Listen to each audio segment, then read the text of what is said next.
Thomas Dolly উনি কনফারেন্সে যা বলেছেন, বাংলাদেশকে নিয়ে অনেক প্রত্যাশা, যা কিনা আগে কখনো অনুভব করতে পারেনি পুরো বাংলাদেশ ফুটবল দল এবং কি কোচিং স্টাফ সহ সবাই।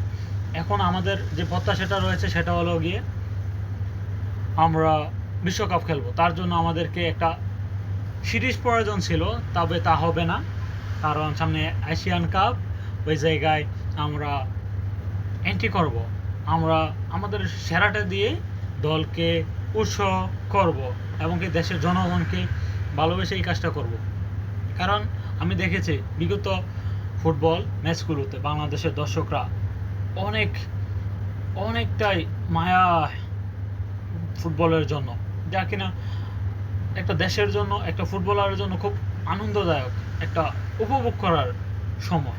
এখন এই কাজটাই করবে বাংলাদেশ ফুটবল দল, যা কিনা এশিয়ার বৃহত্তর বড় দল হবে বাংলাদেশের বড় সুযোগ সামনে আসছে, যা ইন্ডিয়ার না খেলাতে আমাদের জন্য বড় একটা সুযোগ আছে।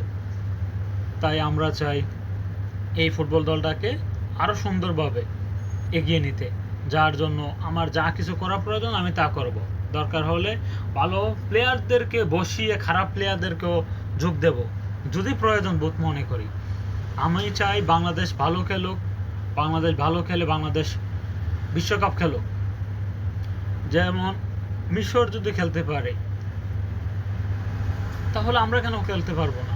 মিশর খুব ভালো খেলেছে এবারে বিশ্বকাপে, তা নিয়ে কোনো দুশ্চিন্তার কোনো কারণ নেই।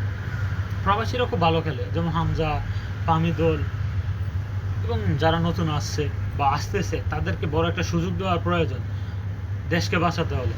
এটাই আমার প্রত্যাশা। তার জন্য আমাদেরকে যা যা করার প্রয়োজন আমরা তাই করব। আমরা বাফুফের সাথে সরাসরি কথা বলেছি, আমাকে ফ্রিডম দিতে হবে, যেহেতু আমি আমার মন মতো করে কাজগুলো করব। ইনশাআল্লাহ আপনারা খুব খেয়াল রাখবেন আমাদের প্রতি।